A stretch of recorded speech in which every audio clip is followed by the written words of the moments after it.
Լուրեր լրատվական ծրագիրն է եթերում, բարև ձեզ։ Սյունիքում հունիսի 5-ի դրությամբ կորոնավիրուսային հիվանդությունից բուժում է ստանում 46 մարդ, միայն վերջին 3 օրվա ընթացքում արձանագրվել է 26 նոր դեպք։ Վարակվածները հիմնականում միջին և բարձր տարիքի են, մանրամասները տեսանյութում։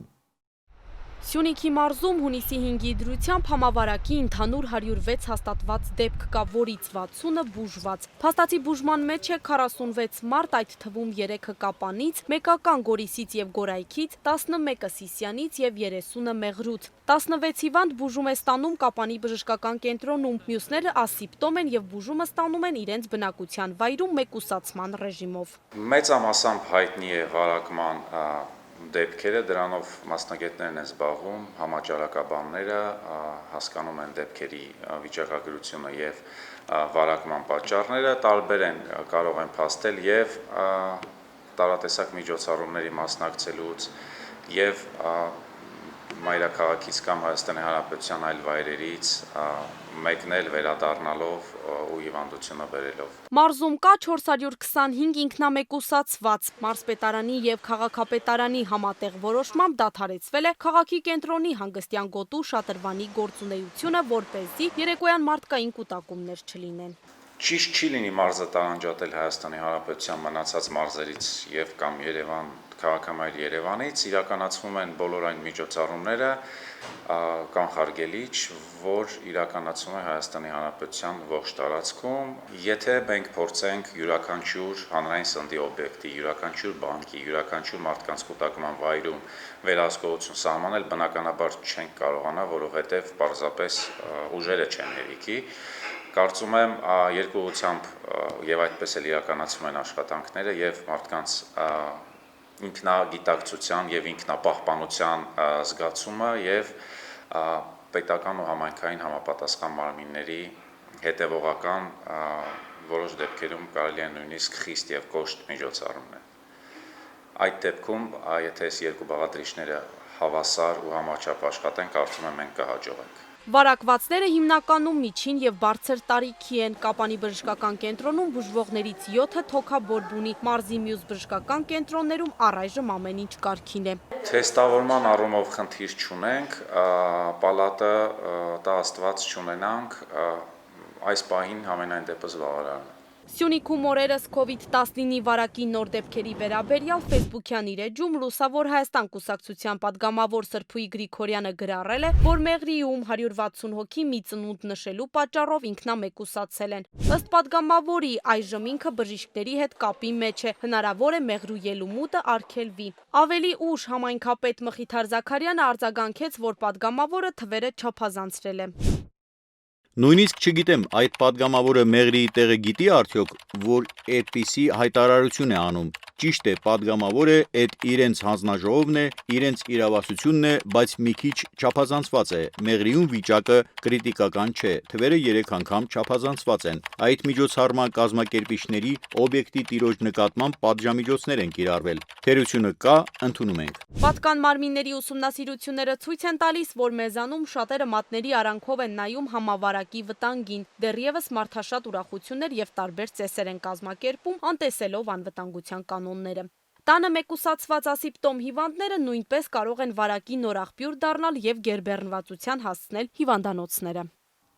Հայաստանում հունիսի 5-ի ժամը 11-ի դրությամբ կորոնավիրուսային հիվանդությունից հաստատվել է 596 նոր դեպք, առողջացածների թիվը ավելացել է 45-ով,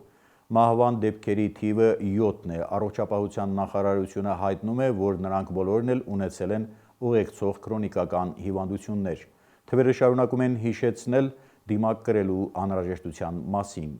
Հայաստանյան մյուս լուրերը տեսաշարով։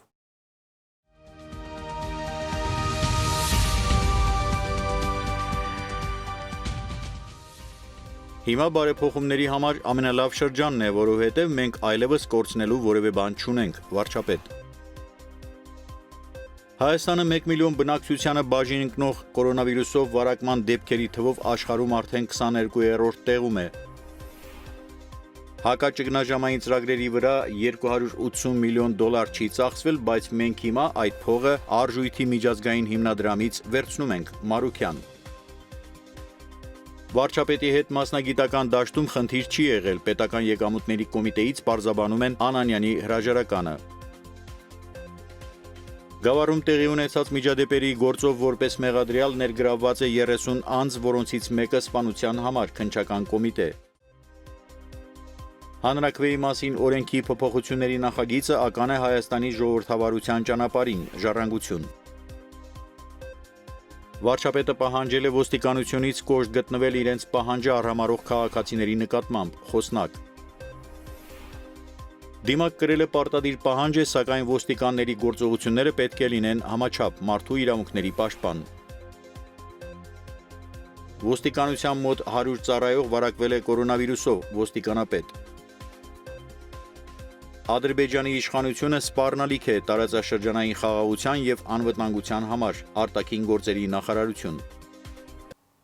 Միջազգային լուրեր, Հունաստանի պաշտպանության նախարարը չի բացառել Թուրքիայի հետ ռազմական կոնֆլիկտի հնարավորությունը։ Հայտարարությունը հնչել է այն բանից հետո, երբ Անկարայում տեղի ունեցած մամուլի ասուլիսի ժամանակ նախագահ Ռեջեփ Թայիփ Էրդողանը ասել է, որ Թուրքիան ու Լիբիան շարունակելու են նավթի հետախուզումն ու հորատումը միջերկրական ծովի արևելյան հատվածում Հունաստանի ծովային տարածքում։ Հունաստանի պաշտպանության նախարարը ընդգծել է, որ Թուրքիան ագրեսիվ է, բայց Հունաստանը կարող է այդ ագրեսիան սանձել զինված ուժի գործադրմամբ։ Միջազգային մյուս լուրերը տեսաշարով։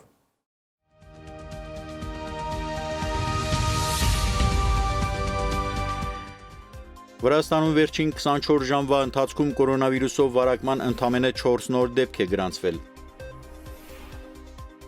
Բրազիլիան COVID-19-ի հետևանքով մահվան դեպքերի ընդհանուր թվով դարձել է աշխարհում 3-րդ երկիրը։ Ադրբեջան ռազմական մատակարարումների համար կաշառքի գործով Ռուսաստանի Դաշնությունում պաշտոնյաներ են կալանավորվել։ Մերկելը հայտարարել է Գերմանիայի պատմության մեջ վատթարագույն տնտեսական իրավիճակի մասին։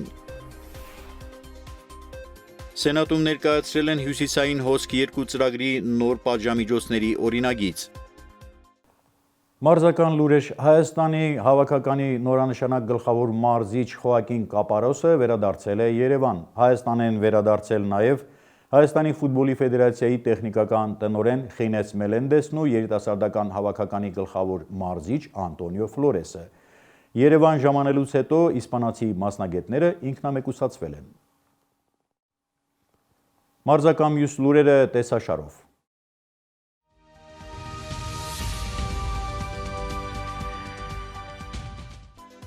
Սանչոն առանց Բորուսիայի թույլտվության կարանտինի ընթացքում մեկնել է Անգլիա։ Բարսելոնան գումար չունի նոր ֆուտբոլիստներ ձեռք բերելու համար։ Ռոնալդուն դարձավ $1 միլիարդ վաստակած առաջին ֆուտբոլիստը, $650 միլիոն ստացել է որպես աշխատավարձ, իսկ մնացած $350 միլիոն վաստակել է պայմանագրերի շնորհիվ։ Օդերուհութաբանների կանխատեսմամբ հունիսի 6-ին շրջաների զգալի մասում սպասվում է կարճատև անձրև և ամպրոպ, օդի ջերմաստիճանը էապես չի փոխվի։ Լուրեր լրատվական ծրագիրն էր եթերում, շարունակեք դիմակ կրել և եղեք առողջ։